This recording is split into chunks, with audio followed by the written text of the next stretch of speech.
நம்முடைய கர்த்தராகிய இயேசு கிறிஸ்துவின் நாமத்திலே உங்கள் அனைவரையும் வாழ்த்தி வரவேற்கின்றேன். இந்த மாலை வேளையிலே நாம் இந்த சுவிசேஷ கூட்டத்தை ஆரம்பிக்கப் போகிறோம். நாங்கள் எல்லோரும் எழுந்திருந்து ஒரு பாடலை பாடி கர்த்தருடைய நாமத்தை நாங்கள் மகிமைப்படுத்துவோம். எல்லோரும் எழுந்திருந்து பாடுவோம். தயவு செய்து உற்சாகமாக பாடுங்கள். முதலாவது பாடலை நாங்கள் பாடுவோம்.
சகோதரர் ஞான பிரகாஷ் வந்து ஜெபம் செய்து கர்த்தருடைய கரத்திலே இந்த கூட்டத்தை ஒப்புக் கொடுப்பார்.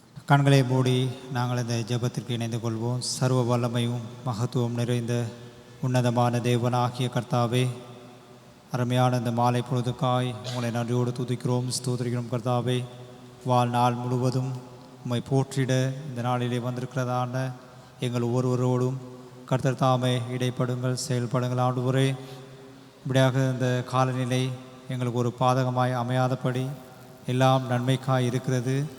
ஆண்டவரே, வந்திருக்கிறதான எங்கள் ஒவ்வொருவரையும் கர்த்தர் ஆசீர்வதித்து வழிநடத்துமாறு ஜெபிக்கிறேன். கர்த்தாவே, இந்த பாடல்கள் சொல்கிற விதமாய் ஆண்டவரை போற்றுவதற்கு இந்த நாளிலே சபை வழிநடத்துகிற தாசனோடு கூட இருந்து நேர்த்தியான பாடல்கள் மூலமாய் சபை வழிநடத்துவதற்கு கர்த்தர் கொடுத்திருக்கிறதான பெரிதான கிருபைக்காய் உங்களை நன்றியோடு துதிக்கிறோம், ஸ்தோத்திரியம். கர்த்தாவே, இன்னும் வர தாமதமாக இருக்கிற உமது பிள்ளைகளையும் நேரத்தோடு வருவதற்கு கர்த்தர் கிருபையாய் வழிநடத்துமாறு ஜெபிக்கிறேன். இனமாக உங்களுடைய வார்த்தையை கொண்டு வருகிற தாசனோடு கூட இருந்து அந்த வார்த்தையின் மூலமாக எங்களோடு கூட இடைப்படுங்கள். பரிசுத்த ஆவியானவருடைய வழிகாட்டல் எங்கள் மத்தியிலே இருக்கிறபடியாய் உங்களை நன்றியோடு துதிக்கிறோம், ஸ்தோத்திரிக்கிறோம். எல்லா விதமான ஆசீர்வாதங்களுக்குள் நிரம்பினவர்களாய் இந்த இடத்துல செல்வதற்கு பரிசுத்த ஆவியானவர் தாமே இந்த நாள் முழுவதிலும் இந்த நேரம் முழுவதிலும் எங்களோடு இருக்க போகிற தயவுக்காய் நன்றி ஸ்தோத்திரம் செலுத்துகிறோம். எப்படியான எல்லா ஜெப விண்ணப்பங்களை ஏற்றுக்கொண்டு வழிநடத்துவதற்கு பாத்திரராக இருக்கிற இரட்சகராகிய இயேசு கிறிஸ்துவினுடைய இணையற்ற நாமத்தினாலே ஜெபத்தை ஏறெடுக்கிறேன் பிதாவே, ஆமேன்.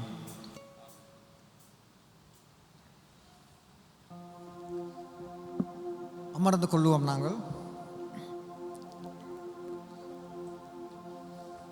நாங்கள் 2 பல்லவிகளை நாங்கள் பாடப் போகிறோம். எங்களுக்கு தெரிந்த பல்லவிகள், நன்றாக தெரிந்த பல்லவிகள். இது அநேக வருஷ காலமாக நாங்கள் பாடிய பல்லவிகள். ஒன்றின் பின் ஒன்றாக 2 பல்லவியும் நாங்கள் பாடுவோம். எங்கள் கரங்களை தட்டி உற்சாகமாக.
பாடினீர்கள். நாங்கள் இன்னொரு பாடல்களை நாங்கள் இருந்த வண்ணமாக உற்சாகமாக நாங்கள் பாடுவோம். எங்கள் வார்த்தைகளை தியானித்து, இந்த வருகிற வரிகளில் வார்த்தைகளை தியானித்து நாங்கள் சந்தோஷமாக நாங்கள் பாடுவோம். இன்னாத்மனேசா இயேசு ராஜா.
நன்றி சகோதரி நயமி அவர்களுக்கு.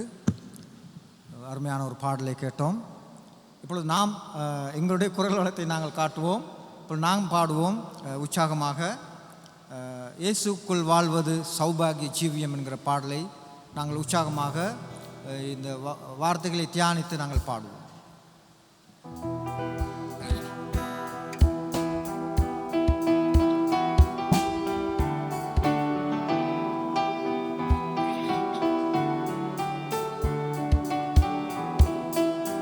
இயேசுக்குள் வாழ்வது சௌபாகிய ஜீவியம், கிறிஸ்துவின் கிருபையால் ஐஸ்வர்ய ஜீவியம். இயேசுக்குள் வாழ்வது சௌபாகிய ஜீவியம், கிறிஸ்துவின் கிருபையால் ஐஸ்வர்ய ஜீவியம். பாவ இருளில் சோக கடலில் வாழ்ந்த காலம் இனியும் இல்லை. பாவ இருளில் சோக கடலில் வாழ்ந்த காலம் இனிமேலும் இல்லை. இயேசுக்குள் வாழ்வது சௌபாகிய ஜீவியம், கிறிஸ்துவின் கிருபையால் ஐஸ்வர்ய ஜீவியம். நானும் மரித்தேன், என்னாலும் வாழ்க்கையில் இயேசுதான் ராஜனே. அன்பரின் குருசில் நானும் மரித்தேன், என்னாலும் வாழ்க்கையில் இயேசுதான் ராஜனே. இயேசுவுக்குள் வாழ்வது சௌபாகிய ஜீவியம், கிறிஸ்துவின் கிருபையால் ஐஸ்வர்ய ஜீவியம். அதற்குள் உயர முடிவில்லையற்ற உன்னத தேவனின் ஐஸ்வர்ய கிருபை. அதற்குள் உயர முடிவில்லையற்ற உன்னத தேவனின் ஐஸ்வர்ய கிருபை. இயேசுவுக்குள் வாழ்வது சௌபாகிய ஜீவியம், கிறிஸ்துவின் கிருபையால் ஐஸ்வர்ய ஜீவியம். துன்பங்கள் வந்தாலும் துயரங்கள் நேர்ந்தாலும் கர்த்தரின் கிருபையால் கலங்காமல் இருப்பேன். துன்பங்கள் வந்தாலும் துயரங்கள் நேர்ந்தாலும் கர்த்தரின் கிருபையால் கலங்காமல் இருப்பேன். கிறிஸ்துவுக்குள் வாழ்வது சௌபாகிய ஜீவியம், கிறிஸ்துவின் கிருபையால் ஐஸ்வர்ய ஜீவியம். இயேசுவுக்குள் வாழ்வது சௌபாகிய ஜீவியம், கிறிஸ்துவின் கிருபையால் ஐஸ்வர்ய ஜீவியம்.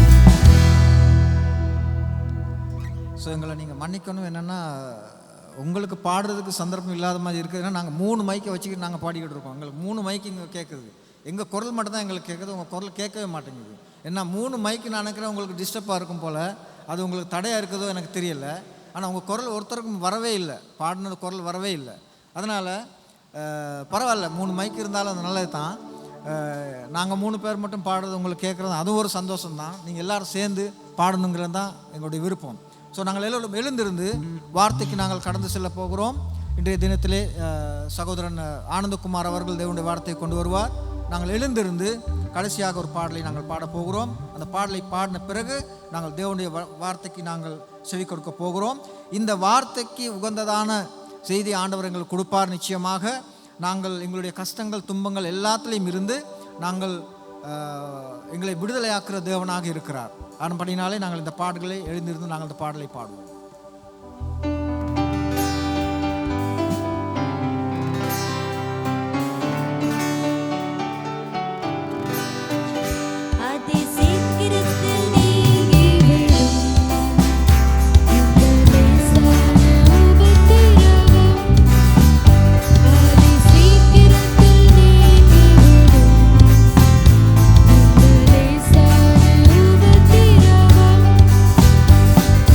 So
காலநிலை சீரற்ற நிலையில் இருந்தாலும் பல சிரமங்களின் மத்தியிலே வந்திருக்கும் சக விசுவாசிகளுக்காகவும் இந்த நாளிலே ஆன்லைன் மூலமாக பார்த்து கொண்டு இருக்கிறவர்களுக்காகவும் பிற்காலத்திலே இந்த செய்தியை கேட்க இருப்பவர்களுக்காகவும் நாங்கள் தேவனுக்கு நன்றி செலுத்துகிறோம்.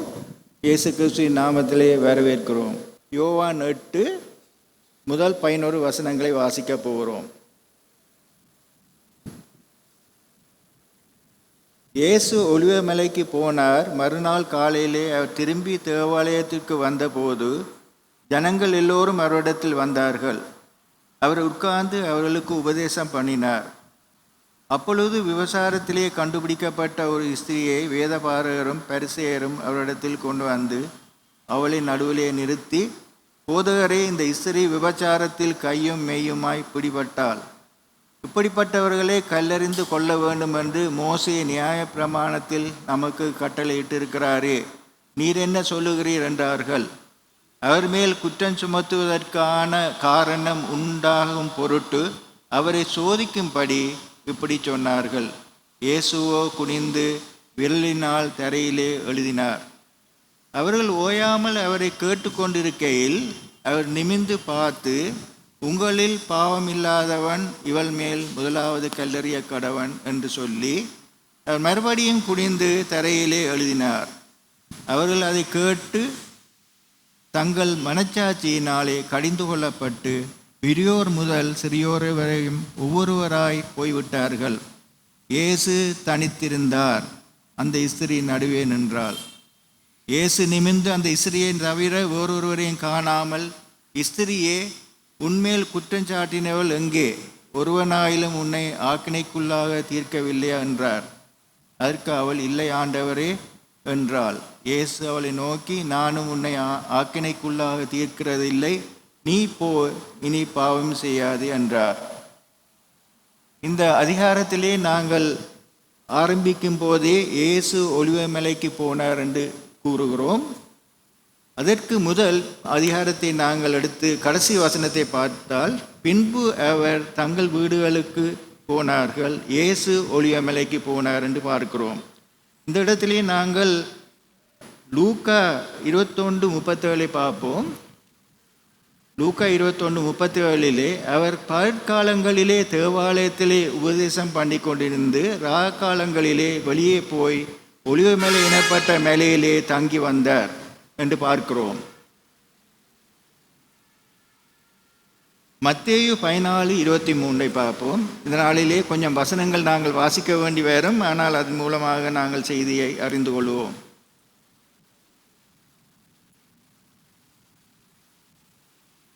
மத்தேயு 14 அதிகாரம் 23 வசனம். அவர் ஜனங்களை அனுப்பிவிட்ட பின்பு தனித்து ஜெபம் பண்ண ஒரு மலையின் மேல் ஏறி சாயங்காலமான போது அங்கே தனிமையாக இருந்தார். இயேசு கிறிஸ்து ஒரு நாளிலே வசனங்களை மக்களுக்கு போதித்து அவர்களை சுகப்படுத்தி அவர்களுக்கு போதனைகளை முடித்தாலும், மிக கஷ்டமான நாளை கடந்தாலும், அவர் இரவு வரும்போது அவர் தனித்திருந்து மலையிலே ஏறி தனித்திருந்து தன் தந்தையாரோடு தன்னுடைய நேரத்தை கழிப்பார். யோவான் 17 அதிகாரத்திலே அதிலே நாங்கள் சிலதை பார்ப்போம். யோவான் 17 அதிகாரத்திலே 8 வசனத்தின்படி, நீர் எனக்கு கொடுத்த வார்த்தைகளை நான் அவர்களுக்கு கொடுத்தேன். இயேசு கிறிஸ்து இரவு நேரம் வந்தபோது அவர் மலையில் ஏறி தனித்திருந்து தந்தையாரோடு ஜெபம் பண்ணி தந்தையாரிடமிருந்து பெற்றுக்கொண்ட வார்த்தைகளை மக்களுக்கு அவர் போதித்தார்.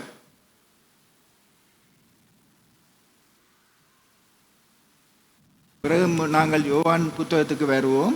யோவான் 8 அதிகாரத்திலே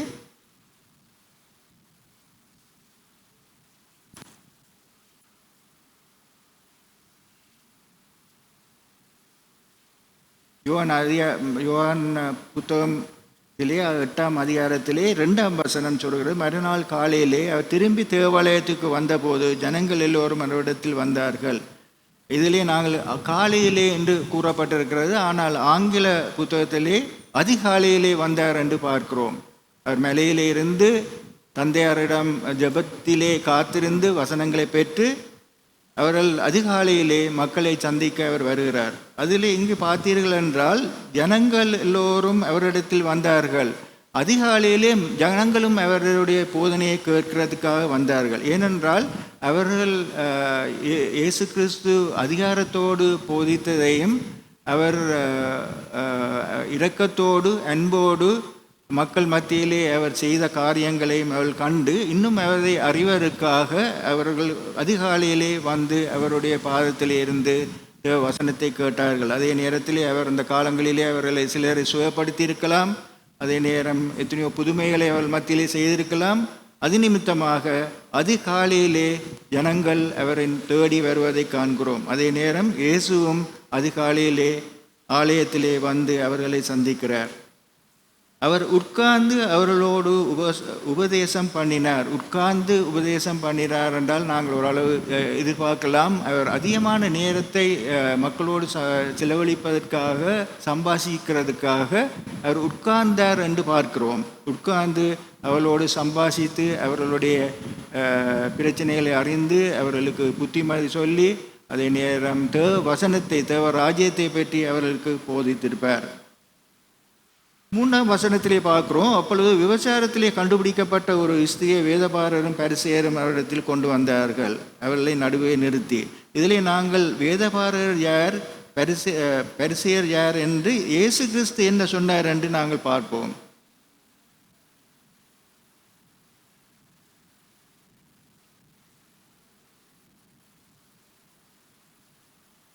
மத்தேயு 23ஆம் அதிகாரம்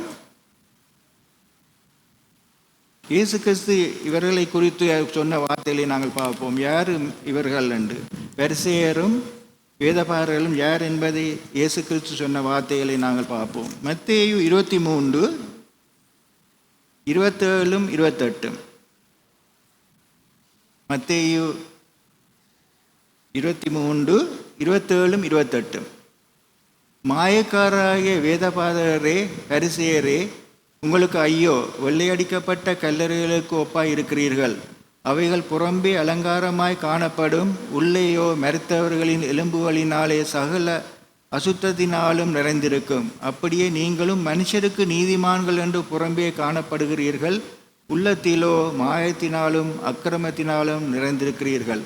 ஆகவே இயேசு கிறிஸ்து பரிசேயரை குறித்தும் அதே நேரம் வேதபாரரை குறித்தும் சொன்ன வசனங்களை நாங்கள் இப்பொழுது பார்த்தோம். அவர்கள்தான் இப்பொழுது ஒரு விபச்சாரத்திலே கண்டுபிடிக்கப்பட்ட ஒரு ஸ்திரியை கொண்டு வந்து தேவன் முன்னே நிறுத்தினார்கள். அவள் அங்கு கொண்டு வந்து நிறுத்த நிமித்தம் அந்த பெண் செய்த குற்றத்தின் நிமித்தமாக அல்ல, இயேசுவை குற்றம் கண்டுபிடிப்பதற்காகவே அவர்கள் இந்த காரியத்தை செய்தார்கள் என்று 6ஆம் வசனத்திலே நாங்கள் பார்க்கிறோம். அவர் மேல் குற்றம் சுமத்துவதற்கான காரணம் உண்டாகும் பொருட்டு அவரை சோதிக்கும்படி இப்படி வந்து கேட்டார்கள் என்று.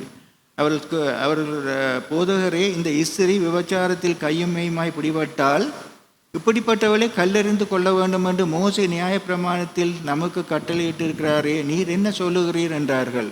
ஆகவே அவர் இயேசுவை குற்றம் சுமத்துவதற்காக இந்த நேரத்திலே அவர்கள் வந்து இவனமாக கேட்கிறார்கள். உபாகமம் 22, 22 பார்ப்போம்.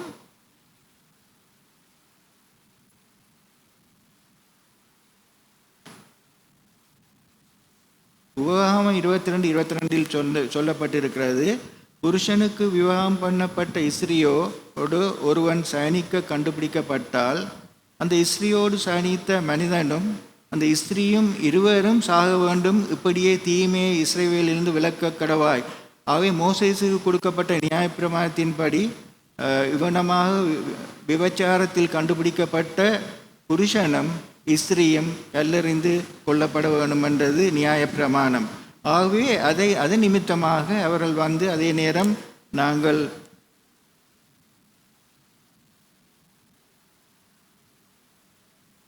அவர்களை கொண்டு இந்த நேரத்திலே இவனமாக இந்த வசனங்களின் நிமித்தமாக இயேசுவிடம் வந்து அவர்கள் இந்த கேள்வியை கேட்கிறார்கள். அப்பொழுது அவர்கள் குற்றம் சுமத்துவதற்கான காரணம் உண்டாகும் பொருட்டு அவரை சோதிக்கும்படி இப்படி சொன்னால் இயேசுவோ குனிந்து விரலினால் தரையிலே எழுதினார். ஏனென்றால் இந்த இந்த நியாயப்பிரமாணத்தில் இயேசு கிறிஸ்து நியாயப்பிரமாணத்தை கடைப்பிடிப்பவராக இருந்தால் அவர் கல்லெறிய வேண்டும் என்று சொல்லியிருக்க வேண்டும். ஆனால் அவர் இங்கு இரக்கத்தின் தேவனாக மனித குலத்தை மீட்டு கொள்வதற்காக இங்கு வந்து இரத்தம் சிந்து அந்த நோக்கத்தோடு தந்தையால் அனுப்பப்பட்டவராக இருந்த நிமித்தம் அவர் கூறிய போதனைகள், அவர் படிப்பித்த பாடங்கள், அவர் காட்டிய அன்பு, அதுக்கு விரோதமாக அந்த கல்லெறிந்து கொள்ள அவர் நியமித்தால் அது முரண்பாடாக இருக்கும். அதே நேரம் அவர் பாவம் செய்ததை அவர் விட்டுவிடையும் முடியாது. ஏனெனில் பாவத்துக்கு தண்டனை மரணம் என்று இருக்கிறது. ஆகவே இந்த இடத்திலே அவர்கள் குற்றம் சுமத்துவதற்காக இந்த காரியத்தை அவர்கள் செய்தார்கள் என்று நாங்கள் பார்க்கிறோம். ஆகவே இந்த இடத்திலே இயேசு இதை அறிந்து ஞானமாக அவர் கீழே இயேசுவோ குனிந்து விரலினால் தரையிலே எழுதினார் என்று பார்க்கிறோம். ஆகவே அவர்கள் ஓயாமல் அவரை கேட்டுக்கொண்டிருக்கையில் அவர் நிமிந்து பார்த்து, உங்களில் பாவம் இல்லாதவன் இவள் மேல் முதலாவது கல்லெறிய கடவன் என்று சொல்லி மறுபடியும் குனிந்து தரையிலே எழுதினார். ஆகவே இந்த இடத்திலே அவர் கவனமாக எழுதும் போது அவர்கள் ஒவ்வொருவராக வந்து பார்த்தார்கள். வந்து என்ன அந்த வேதத்திலே குறிப்பிடப்படவில்லை அவர் என்னத்தை எழுதினார் என்று. அதே நேரம் இதிலே ஒரு விசேஷம், இயேசு தரையிலே எழுதினது இந்த சம்பவத்தில் மாத்திரம்தான் இந்த சுவிசேஷங்களிலே எழுதப்பட்டிருக்கிற இந்த சம்பவத்திலே தான் அவர் விரலினால் எழுதினார் என்று கூறப்பட்டிருக்கிற வேறொரு இடத்திலும் இல்லை. அவர் ஓயாமல் அவரை கேட்டுக்கொண்டிருக்கையில் அவர் நிமிந்து பார்த்து, உங்களில் பாவம் இல்லாதவன் இவள் மேல் முதலாவது கல்லெறிவான் என்று சொல்லி. ஆகவே இந்த இடத்திலே அப்படி அவர் இயேசு கிறிஸ்து சொன்னார், உங்களில் பாவம் இல்லாதவன் முதலாவது கல்லெறியப்படுவான் என்று சொல்லி. அந்த நேரத்திலே அவர்கள் அதை கேட்டு தங்கள் மனச்சாட்சியினாலே கடிந்து கொள்ளப்பட்டு பெரியோர் முதல் சிறியோர் வரைக்கும் ஒவ்வொருவராய் போய்விட்டார்கள் என்று பார்க்கிறோம். இந்த இடத்திலே இந்த பெண்ணை கொண்டு வந்த போது அந்த பெண்ணோடு சயனித்த ஆணையும் கொண்டு வந்திருக்க வேண்டும். ஆனால் அவர்கள் ஆணை கொண்டு வரவில்லை. அதிலே இருந்து தெரிகிறது, இயேசுவை குற்றம் சாட்டுவதற்கு நோக்கமாகத்தான் அவர்கள் இந்த அப்படியான காரியத்தை செய்தார்கள். இந்த நேரத்தில் நாங்கள் ஒரு சிறிது நேரம் நாங்கள் இந்த பெண்ணுடைய நிலைமையை நாங்கள் சிந்திப்பது நல்லம் என்று நினைக்கிறேன். அந்த பெண் பாவம் செய்தது உண்மை. அவள் அந்த நேரத்திலே அவள் கொண்டு வரப்பட்ட போது அவளுக்கு யூத முறைகள் தெரியும். இது இப்படியான விபச்சாரத்தில் ஈடுபட்டவர்கள் கல்லெறிந்து கொள்ளுவார்கள் என்று அவள் இழுத்து கொண்டு வந்த போது இயேசுவின் முன்னே அவள் அந்த நேரத்திலே நினைத்திருப்பாள், தன்னுடைய வாழ்க்கை இதோடு முடியப் போகிறது என்று. அவமானம் ஒரு பக்கம், துக்கம் ஒரு பக்கம். அதே நேரம் அவளுக்கு ஒரு விடுதலையும் இல்லை. அவள் மிகவும் கவலையோடு ஒரு வேளையும் அவள் முகம் குனிந்தவளாக கண்களை மூடியவளாக இருந்திருக்கக்கூடும். அந்த நேரத்திலே இங்கு வந்து கொண்டு வந்தவர்களும் அதிகமான கூச்சல் இட்டிருப்பார்கள், இவள் கல்லெறியப்பட்டு சாக வேண்டும் என்று. அந்த நேரத்திலே இப்படியான ஒரு சம்பவத்திலே தான் அவளுடைய எல்லா வாழ்க்கையிலே எல்லாத்திலேயும் ஒரு முடிவுக்கு வருகிறது போல இருந்திருக்கும். ஆகவே அதே போல் நாங்கள் உங்களுடைய வாழ்க்கையிலே சில வேளைகளிலே சில பிரச்சனைகளுக்காக நாங்கள் போகக்கூடும். எங்களுடைய வாழ்க்கையிலே ரட்சிப்புக்கு முதல் சில வேளையிலே நாங்கள் சில பிரச்சனைகளுக்காக போன இடத்திலே நாங்கள் சில சாட்சியாக கூறக்கூடியதாக இருக்கும். எவ்வளமாக தேவன் அவருடைய கரத்தை நீட்டி அவர் எங்களை சந்தித்தார், எங்களை அதிலிருந்து மீட்டு கொண்டார் என்று நாங்கள் அறிந்திருக்கிறோம். அதே போல் இந்த நாளிலே இந்த செய்தியை கேட்டுக்கொண்டு இருப்பவர்களும் நீங்கள் என்ன நிலையிலே இருந்தாலும் தேவன் உங்களை ஏற்றுக்கொள்ள வல்லவராய் இருக்கிறார். அவருடைய நோக்கம் அதுதான். அவர் இந்த உலகத்துக்கு வந்து பாடுபட்டு மரித்தது எங்களை மீட்டுக்கொள்வதற்காக, எங்களுடைய வாழ்க்கையை அவர் பக்கம் திருப்பி அவருக்காக நாங்கள் வாழ்ந்து அவரிடத்தில் வந்து சேரணும் என்பது அவருடைய நோக்கமாக இருந்தது.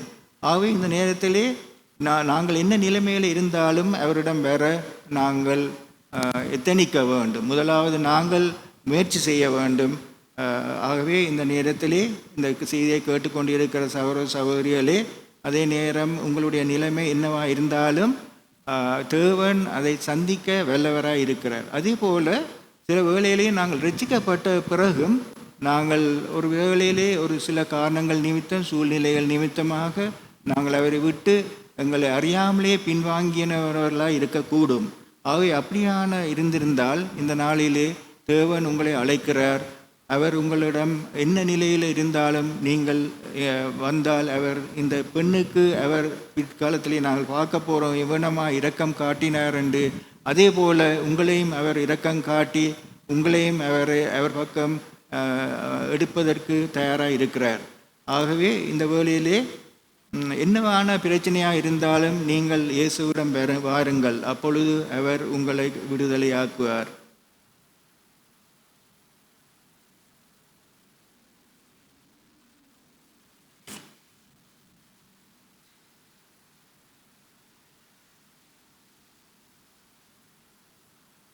இந்த இடத்திலே நாங்கள் பார்க்கிறோம், அவர் இதை விபணமாக செய்த பிறகு பெரியோர் தொடக்கம் சிறியோர் வரை அந்த இடத்தை விட்டு அவர்கள் விட்டு போவதை நாங்கள் காண்கிறோம். ஏனெனில் பெரியவர்கள் என்று சொல்லும்போது ஒரு வேளை அவர்கள் பல வருடங்கள் தேவனை அறியாமல் பாவ வாழ்க்கையிலே வாழ்ந்து பல பாவங்கள் செய்தவர்களாக இருக்கக்கூடும். அந்த நேரத்திலே அவர்கள் குற்ற உணர்வு ஏற்பட்டு இதிலே வசனத்திலேயே சொன்னது போல தங்கள் மனச்சாட்சியினாலே கடிந்து கொள்ளப்பட்டு, தேவன் தந்த மனச்சாட்சி, தேவன் உங்களுக்கு மனச்சாட்சியை தந்திருக்கிறார், அதன் மூலம் அவர்கள் கடிந்து கொள்ளப்பட்டு அவர்கள் ஒவ்வொருவராக பெரியோர் தொடங்கி சிறியோர் வரை அந்த இடத்தை விட்டு அவர்கள் போவதை நாங்கள் காண்கிறோம். ஒருவேளை இந்த பெண்ணினுடைய நிலைமையை நாங்கள் பார்க்கும்போது அவள் கண்கள் மூடிய நிலையிலே முகத்தை குனிந்து மிகவும் பரிதாபமான நிலையில் இருக்கும்போது அந்த கூச்சல்கள் ஒரு பக்கம் இருக்க, அவள் இருந்த நேரத்திலே இந்த சம்பவம் நடக்கும்போது படிப்படியாக அந்த கூச்சல்கள் குறைந்து கால் நடமாட்டம் இல்லாமல் எல்லாம் அமைதியாக இருந்திருக்கக்கூடும். அந்த நேரத்திலே அவள் நிமிர்ந்து பார்க்கும்போது அங்கு ஒருவரையும் காணாமல் இருப்பதை கண்டு அவள் பெரிய ஆச்சரியப்பட்டிருக்கக்கூடும். அந்த நேரத்திலே நாங்கள் பெரிய அழகாக இந்த வசனம் சொல்லுகிறது, இயேசு தனித்திருந்தார், அந்த ஸ்திரீ நடுவே நின்றாள் என்று. மிக அழகான ஒரு காட்சியாக இருந்திருக்கும். இயேசு கிறிஸ்து தனித்திருந்தார், அந்த ஸ்திரீ நடுவே நின்றாள். இப்பொழுது இந்த நேரத்திலே அவளுடைய நிலைமை எப்படி இருந்திருக்கும் என்று நாங்கள் கொஞ்சம் சிந்தித்து பார்க்கலாம். இயேசு நிமிர்ந்து அந்த ஸ்திரீயை தவிர வேறொருவரையும் காணாமல், ஸ்திரீயே, உன்மேல் குற்றஞ்சாட்டினவர்கள் எங்கே? ஒருவனாயிலும் உன்னை ஆக்கினைக்குள்ளாக தீர்க்கவில்லையா என்றார். அதற்கு அவள், இல்லை ஆண்டவரே. இந்த இடத்திலே நாங்கள் பார்க்கிறோம், அதற்கு அவள் இல்லை ஆண்டவரே என்று சொல்லுகிறாள். அந்த இடத்திலே அவள் அந்த நிலையத்திலே அவள் தேவ மன்னிப்பை பெற்றிருக்க வேண்டும். தேவன் அவளை ஏற்றுக்கொண்டார். அது நிமித்தமாக அவள் ரபியோ அல்லது போதகரையோ என்று சொல்லாமல் ஆண்டவரே என்று சொன்னாள். அந்த நாளிலே அவரை அன்பாக ஆண்டவரே என்று சொல்லி அவளுடைய ஆண்டவராக அவளை இயேசு கிறிஸ்துவை ஏற்றுக்கொண்டாள். அது நிமித்தமாக பிறகு இயேசு நிமிர்ந்து அந்த ஸ்திரியை தவிர ஒருவரையும் காணாமல், ஸ்திரியை உண்மையில் குற்றஞ்சாட்டினால் எங்கே? ஒருவனாயிலும் உன்னை ஆக்கினைக்குள்ளாக தீர்க்கவில்லையா என்றார். அதுக்கு அவள், இல்லை ஆண்டவரே என்றார். இயேசு அவளை நோக்கி, நானும் உன்னை ஆக்கினைக்குள்ளாக தீர்க்கிறதில்லை, நீ போ, இனி பாவம் செய்யாது என்றாள். அந்த நாளிலே அது எவ்வளவு விடுதலையாக இருந்திருக்கும், அவளுக்கு எவ்வளவு சந்தோஷமான நாளாக இருந்திருக்கும். இயேசுவிடம் நாங்கள் பாவத்தோடு வாழ்ந்து இருக்கிற காலத்திலே நாங்கள் ஏதோ ஒரு துண்டு பிரசுத்தம் மூலமாகவோ அல்லது யாருடைய சாட்சிகளை கேட்டோ அல்லது ஏதோ விதமான ஒரு சம்பவத்தின் மூலமாக நாங்கள் வந்த நாள் எங்களுக்கு ஞாபகமாக இருக்கும். அதன் மூலமாக அவர் அந்த இடத்திலே நாங்கள் எங்களுடைய பாவங்களை அறிக்கையிட்டு அவரை ஏற்றுக்கொண்ட நாள் எங்களுக்கு எவ்வளோ சந்தோஷமான நாள். இந்த நாளில் அப்படியான ஒரு அனுபவம் இல்லாமல் யாராவது இருந்திருந்தீர்களால் இப்பொழுது நீங்கள் அவரிடம் வரலாம். அவர் இரக்கத்தின் தேவனாய் இருக்கிறார், அன்பின் தேவனாய் இருக்கிறார், கரிசனையோடு எங்களை அழைக்கிறார். அவர் வந்தது நோக்கம் பாவிகளை மீட்டெடுப்பதற்காக. ஆகவே இந்த நேரத்திலே நாங்கள் அப்படியான ஒரு அனுபவம் இல்லாவிட்டால் இந்த நேரத்திலே எங்களுக்கு ஒரு சந்தர்ப்பம் இருக்கிறது. அதே நேரம் நாங்கள் அவரோடு வாழ்ந்த காலங்களிலே காலப்போக்கிலே நாங்கள் எங்களை அறியாமலே பின்வாங்கி போயிருந்தால் இந்த நேரத்திலே நாங்கள் அவரிடம் மீண்டும் வரலாம். நாங்கள் இழந்த அன்பை மீண்டும் பெற்றுக்கொள்ளலாம். அவர் எங்களை விட்டுவிட மாட்டார். அவர் பரிசுத்த ஆவியின் மூலமாகவும் வசனத்தாலும் சக விசுவாசிகளுடைய உதவியின் மூலமாகவும் எங்களோடு தொடர்ந்து பேசுவார். அந்த நேரத்திலே நாங்கள் செவி சாய்க்கும் போது அவர் எங்களை ஏற்றுக்கொள்ள தயாராக இருக்கிறார். ஆகவே அந்த மன்னிப்பை நாங்கள் பெற்று மீண்டும் நாங்கள் அவருக்காக எழும்பி பிரகாசிக்க, அதே நேரம் நாங்கள் மற்றவர்களுக்கு சாட்சியாக இருக்க நாங்கள் முன்னுக்கு வரலாம். அந்த நாளிலே அவளுக்கு 2வது சந்தர்ப்பம் கொடுக்கப்பட்டிருக்க வாழ்க்கையிலே. அவள் அந்த நேரத்திலே அவள் தன்னுடைய மரணத்தை நினைத்து கொண்டு இருந்திருக்கக்கூடும். தன்னுடைய அவமானம், வெக்கம், இதை எல்லாவற்றையும் மேற்கொண்டு தேவன் அவளுக்கு காட்டிய கரிசனையையும் அன்புக்காகவும் கிருபைக்காகவும் அவள் மிகவும் நன்றி செலுத்தினால் அந்த இடத்தை விட்டு அவள் சந்தோஷமாக போயிருப்பாள். அந்த நாள் அவளுக்கு ஒரு ஆரம்பமான நாளாக, மகிழ்ச்சியான நாளாக பிற்காலத்திலே அவள் தேவனுக்காக வாழ்ந்திருப்பாள். ஆகவே இந்த கதையின் மூலமாக நாங்கள் அறிந்திருக்கிறோம். அதே நேரம் நாங்கள் இவர்களை குறித்து, பரிசேயரை குறித்து பார்க்கும்போது அவர்களுக்கு கிடைத்த சந்தர்ப்பத்தை அவர்கள் இழந்து விட்டார்கள். அவள் அந்த இடத்திலே மனச்சாட்சியினால் கடிந்து கொள்ளப்படும் போது என்று மனச்சாட்சி அவர்களுக்கு சொல்லியிருக்கும். அந்த நேரத்திலே அவர்கள் இயேசுவை அறிந்திருக்கிறார்கள். அவர்கள் பரிசேயர்கள் நன்றாக இயேசுவை உடைய போதனைகளை அறிந்தவர்களாக இருந்தார்கள். அந்த நேரத்தில் அவர்கள் மனம் மாறி இயேசுவை அந்த நேரத்திலே அவர்கள் ஏற்றுக்கொண்டிருக்கலாம். ஆனால் அது அவர்களுடைய இதயத்தின் கடினத்தின் நிமித்தமாக அந்த இடத்திலே அவர்களுக்கு கிடைத்த சந்தர்ப்பத்தை அவர்கள் இழந்து விட்டார்கள்.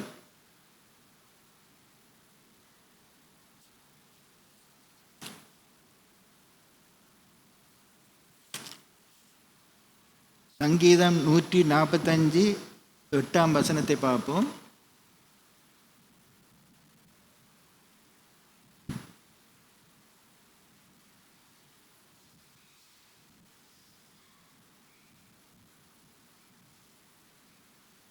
கர்த்தர் இரக்கமும் மன உருக்கமும் நீடிய சாந்தமும் மிகுந்த கிருபையும் உள்ளவர்.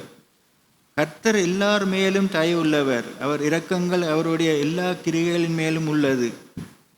இதுதான் எங்களுடைய தேவனாய் இருக்கிறார். அவர் இரக்கமுள்ளவராயிருக்கிறார், மன உருக்கமுள்ளவராயிருக்கிறார், நீடிய சாந்தமோ மிகுந்த கிருபையும் உள்ளவராயிருக்கிறார்.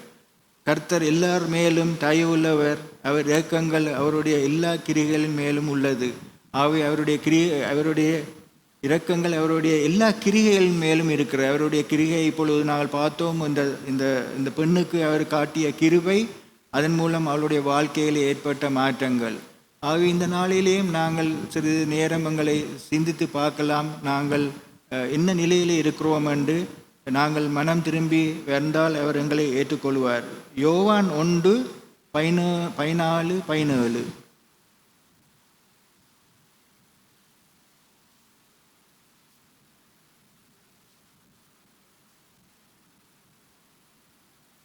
யோவான் 1:14 சொல்லுகிற அந்த வார்த்தை மாம்சமாய் கிருபையினாலும் சத்தியத்தினாலும் நிறைந்தவராய் நமக்குள்ளே வாசம் பண்ணினார். அவருடைய மகிமையை கண்டோம். அது பிதாவுக்கு ஒரே பேரானனுடைய மகிமைக்கு ஏற்ற மகிமையாகவே இருந்தது. யோவான் 17ஆம் வசனம், அப்படியெனில் நியாயப்பிரமாணம் மோசையின் மூலமாய் கொடுக்கப்பட்டது, கிருபையும் சத்தியமும் இயேசு கிறிஸ்துவின் மூலமாய் உண்டாயிது. கிருபையும் சத்தியமும் இயேசு கிறிஸ்து மூலமாய் உண்டாயிற்று. ஆகவே இந்த நாளிலே இந்த இயேசு கிறிஸ்துவின் கிருபையின் மூலமாக இந்த பெண்ணுக்கு விடுதலை கிடைத்தது போல எங்களுக்கும் அவருடைய கிருபையின் மூலமாக விடுதலை கிடைக்க முடியும். ஆகவே அவரிடம் நாங்கள் வந்தால் அவர் எங்களை ஏற்றுக்கொள்ள தயாராக இருக்கிறார். இந்த நேரத்திலே இது சுவிசேஷ கூட்டமாக இருப்பதால் நாங்கள் ஒரு சிறிது நேரம் தேவனோடு பட்ட பாடுகளில் சில பகுதிகளை நாங்கள் வாசிக்க போகிறோம். மத்தேயு 27ஆம் அதிகாரத்திலே 26 சில வசனங்களை பார்க்க போகிறோம்.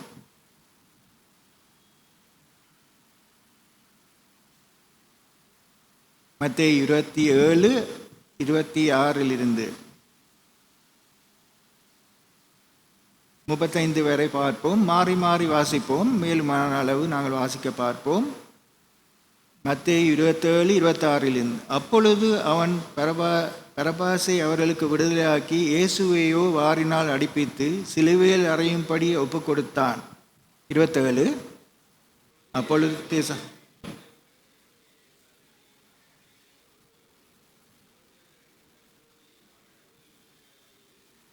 அவர் வஸ்திரங்களை கழட்டி சிவப்பான மேலங்கியை அவருக்கு உடுத்தி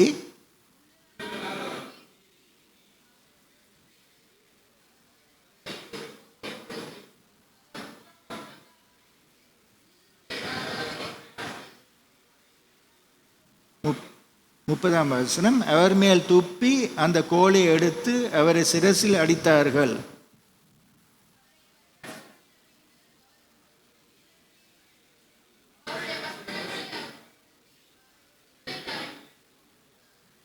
போகையிலே சீரேனே ஊரானாகிய சீமோன் எனப்பட்ட ஒரு மனுஷனை அவர்கள் கண்டு அவருடைய சிலுவையை சுமக்கும்படி அவனை பலவந்தமாக பண்ணினார்கள்.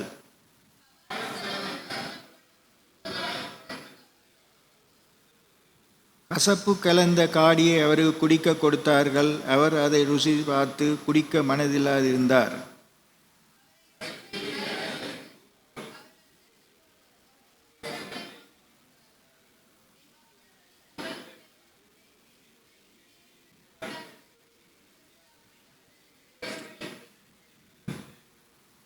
ஆகவே இந்த வசனங்களின் மூலமாக எங்களுக்கு தெரியும், இயேசு கிறிஸ்து எங்களை மீட்டெடுப்பதற்காக இந்த மானுடல் எடுத்து இங்கு வந்து 30 வருடங்கள் வாழ்ந்த பிறகு அவருடைய செய்தியை மக்களுக்கு 3.5 வருடங்கள் போதித்து பாவ மன்னிப்புக்குரிய செய்தியையும் மனம் திரும்புதலுக்குரிய செய்தியையும் கொடுத்து அதை ஏற்றுக்கொண்டவர்களை அவர் தன்னுடைய பிள்ளையாக ஏற்றுக்கொண்டு அவர்களுக்கு நித்திய ஜீவனையும் பரிபூர்ண வாழ்க்கையும் கொடுத்தார். அது மாத்திரமல்ல, அவரிடம் நாங்கள் வரும்போது அவர் எங்களுக்கு ஒரு திட்டத்தை வைத்திருக்கிறார். அந்த திட்டத்தை அவர் நிறைவேற்ற வல்லவராக இருக்கிறார். அவை நாள்தோறும் காலையிலேயே நாங்கள் எழும்பி அவரோட்டு எங்களுடைய வாழ்க்கையை ஒப்பு கொடுத்து அவருடைய கிருபைக்காக காத்திருந்து அந்த நாளை நாங்கள் தொடர்ந்து போகும்போது அவர் எங்களுக்கு பாதுகாப்பு, பராமரிப்பு, போஷிப்பு இந்த காரியங்களை எங்களுக்கு தர வல்லவராக இருக்கிறார். அதே நேரம் மாலை வேளையில் வரும்போது நாங்கள் நன்றி அறிதலோடு வரலாம் அவர் செய்த காரியங்களுக்காக.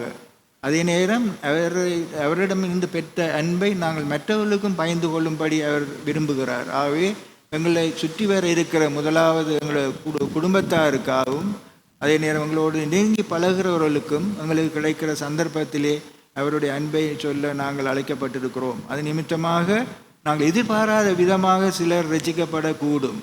நாங்கள் யாரை நினைக்கிறோமோ இவர்கள் விரும்பாப்பானவர்கள், இவர்கள் கேட்க மாட்டார்கள், அவர்களை தேவன் தொட வல்லவராக இருக்கிறார். ஆகவே எங்களுடைய பங்கை நாங்கள் செய்வோம்.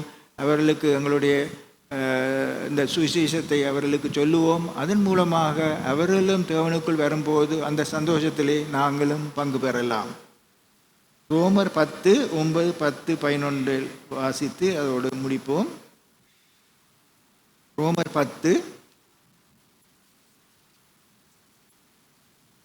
9, 10, 11 எல்லோருமா சார்ந்து வாசிப்போம். நாங்கள் ரோமர் 10, 9, 10, 11 என்னவென்றால், கர்த்தராகிய இயேசுவை நீ உன் வாயினாலே அறிக்கையிட்டு தேவன் அவரை மரித்தோரிலிருந்து எழுப்பினார் என்று உன் இதயத்திலே விசுவசித்தால் இரட்சிக்கப்படுவாய். நீதி உண்டாக இதயத்திலே விசுவசிக்கப்படும், இரட்சிப்பு உண்டாக வாயினாலே அறிக்கை பண்ணப்படும். அவரை விசுவசிக்கிறவன் எவனோ அவன் வெட்கப்படுவதில்லை என்று வேதம் சொல்லுகிறது. ஆகவே நாங்கள் அவருடன் வரும்போது அவர் எங்களை இரட்சிப்பை தரும்போது நாங்கள் வெட்கப்பட தேவையில்லை. நாங்கள் வெற்றியுள்ள வாழ்க்கையை வாழலாம். அவை இந்த நேரத்திலே நாங்கள் ஒரு சிறிது நேரம் கண்களை மூடி எங்களுடைய நிலைமைகளை நாங்கள் ஆராய்ந்து பார்ப்போம். ஒருவேளை நாங்கள் அவரை அறியாதவர்களாக இருந்தால் அவரை இந்த நாளிலே அவரை ஏற்றுக்கொள்வதற்கு அவர் காத்திருக்கிறார். அறிந்தும் நாங்கள் பின்வாங்கியவர்களாக இருந்தால் இந்த நேரத்திலே மனம் மாறி நாங்கள் வர அவர் காத்து கொண்டு இருக்கிறார். இந்த வரும் சந்தர்ப்பங்களை நாங்கள் விடக்கூடாது. ஏனெனில் இன்னும் ஒரு சந்தர்ப்பம் எங்களுக்கு தேவன் தருவாரோ தெரியாது. ஆகவே தேவன் எங்களோடு பேசும்போது பரிசுத்த ஆவியின் மூலமாக வசனத்துக்கூட பேசும்போது நாங்கள் அதுக்கு செவி சாய்க்க வேணும், கீழ்ப்படிய வேணும். அப்பொழுது நாங்கள் ஆசீர்வதிக்கப்பட்டவர்களாக அவரால் ஏற்றுக்கொள்ளப்பட்டு மற்றவர்களுக்கும் நாங்கள் ஆசீர்வாதமாக இருக்கக்கூடும். சிறிது நேரம் நாங்கள் எங்களை ஆராய்ந்து பார்ப்போம்.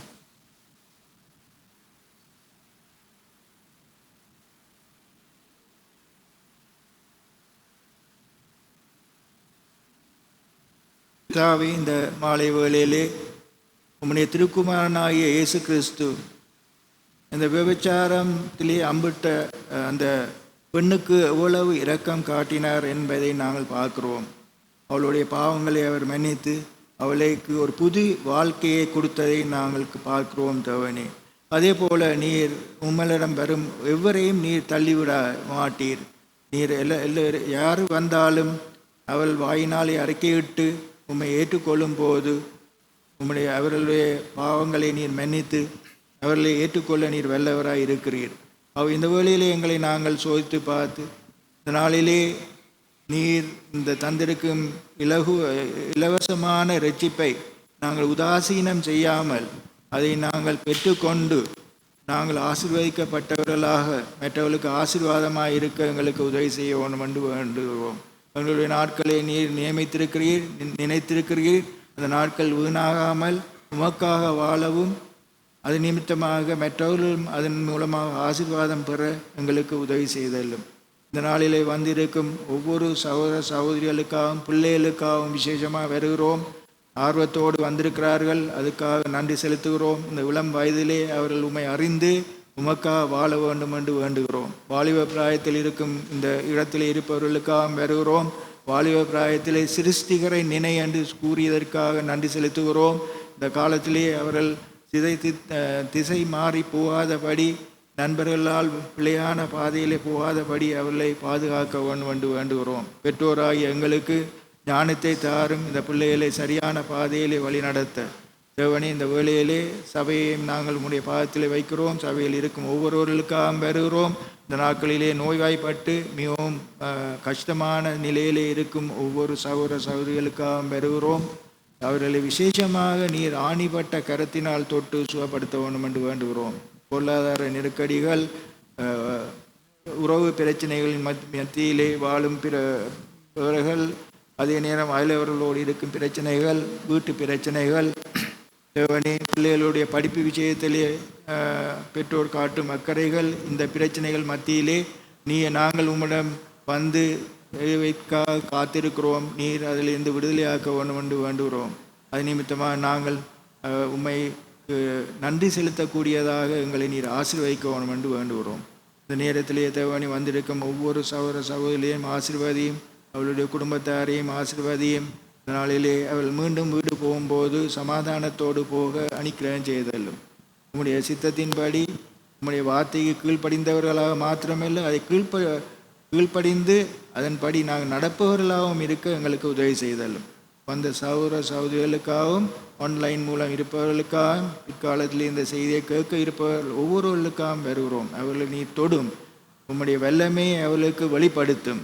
உயிர்த்தெழுந்த வல்லமை அவர்களை தொட வேண்டும் என்று வேண்டுகிறோம். அது நிமித்தமாக அவர்கள் நன்மை பெற வேண்டும் என்று இயேசு கிறிஸ்துவின் நாமத்தில் வேண்டி நிற்கிறோம். ஆமீன். ஒரு முக்கியமான அறிவித்தல். அடுத்த தமிழ் சுவிசேஷ கூட்டம் டிசம்பர் மாதம் 9ஆம் தேதி மாலை 6:30 நடைபெறும். தயவு செய்து கலந்து கொள்ளுங்கள். உங்கள் அக்கம் பக்கத்தில் இருக்கிறவர்களுக்கும் அதை அறிவியுங்கள். மற்ற ஜனங்களையும் நீங்கள் கூட்டிட்டு வாருங்கள். கர்த்தருக்கு ஸ்தோத்திரம்.